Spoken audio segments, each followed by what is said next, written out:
Oi, eu sou o Henrique da Monet.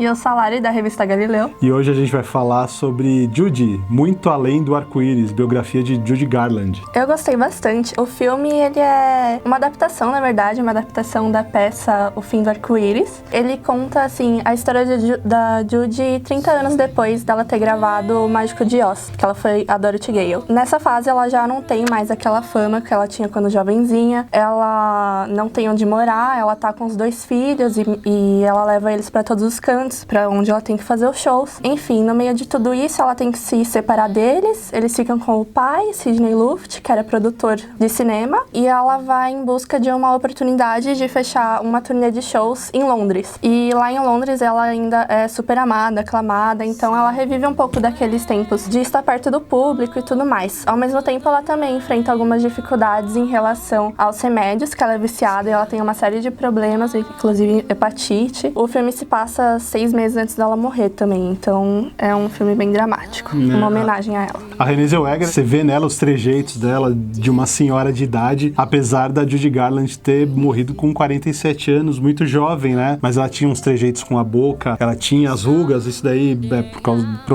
muito provavelmente por causa dos hábitos dela, né? Bebida, cigarros, remédios, privação de sono que ela enfrentava desde a infância. Então a Renée Zellweger soube pegar muito bem e foi a única parte do filme que a filha famosa dela, a Liza Minnelli, aprovou, e ela falou até que reconhecia o esforço da Renée em fazer o filme, né? A Liza, ela não tem nada contra a Renée, ela só disse que ela, assim, não aprova muito a produção de um filme sobre a mãe dela, um filme de ficção, né? Porque, pra ela, se as pessoas querem conhecer o legado de Judy Garland, então que vejam os filmes, que vejam os espetáculos que estão disponíveis hoje pela internet. Então ela prefere que as pessoas conheçam a mãe dela pelo que ela realmente era.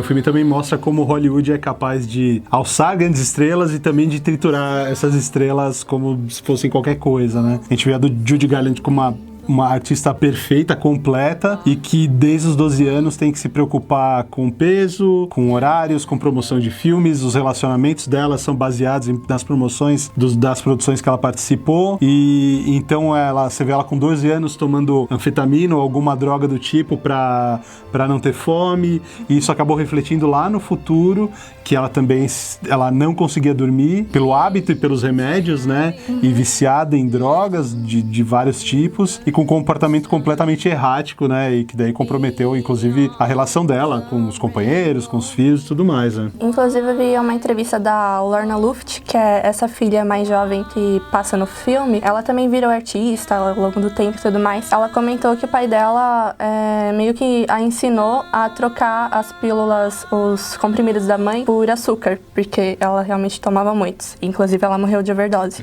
por remédios. Né? Acho que o ponto alto do filme é mesmo a atuação da Renée Zellweger, que ganhou o Globo de Ouro, né, como Judy. A garota que interpreta ela também na adolescência ali também, acho que foi muito bem, né. O filme, ele tem algumas inconsistências históricas, acho que a idade dos filhos não bate na época, eles eram um pouco mais velhos, no filme eles são retratados como crianças de 8 e 10 anos, eles já tinham 15 e 16 anos, era um pouco mais séria a coisa. Acho que até pra suavizar um pouco a pessoa sendo daquele jeito com os filhos, acho que seria difícil de transpor isso para dois adolescentes, né? E umas reconstruções de cenários que a gente vê nos flashbacks no Mágico de Oz e tudo mais, parece que não era bem daquele jeito, mas eles formataram para aparecer bem no filme e conseguir resumir uma fase da atriz, né? Outro ponto bastante positivo é que também tentaram mostrar a importância da Judy, do trabalho dela, pro público LGBT. Então tem 2 personagens muito queridos que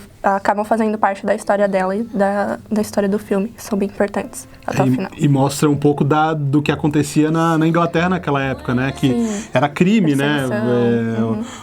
Tinha um casal gay, eles eram punidos por lascívia, eu não sei qual era o crime, a acusação era completamente absurda. Um dos homens desse casal tinha sido preso por isso, né? Então era meio que missão de vida assistir aos shows da Judy Garland, que era muito querida pelo público inglês, né? Um ponto bastante comentado, aclamado pela crítica, é, como a gente já comentou aqui, a atuação da Renée Zellweger. Ela contou em uma entrevista que ela ficava assistindo os vídeos da Judy e ficava olhando ao espelho ao mesmo tempo, tentava imitar, assim, pegar a gestualidade dela, sabe, o comportamento. Então foi assim que ela conseguiu encarnar mais a personagem. E a atriz, ela levou 1 ano e 4 meses, se não me engano, na preparação pro canto. Foi 1 ano ali de técnica vocal e mais 4 meses para se adequar à voz e aos trejeitos da personagem. E ela também lançou um disco cantando sucesso de Judy Garland. Então, é a voz dela mesmo e me surpreendeu ela ter cantado, assim, porque, queira ou não, é uma das maiores artistas do século XX, seja como cantora, dançarina, atriz, ela é marcante, o papel dela social também é muito, muito forte, né, junto ao público LGBT. Eu lembro que tem até uma prova muito marcante do RuPaul, super emocionante, que eles falam da Judy Garland. Ela é super importante pro público, e ela faz os questionamentos, né, nossa, por que quando ela descobre que um dos fãs tinha sido preso por ser gay, ela se questiona, nossa, mas por que o pessoal tem medo de quem é diferente, ou coisa do tipo, né.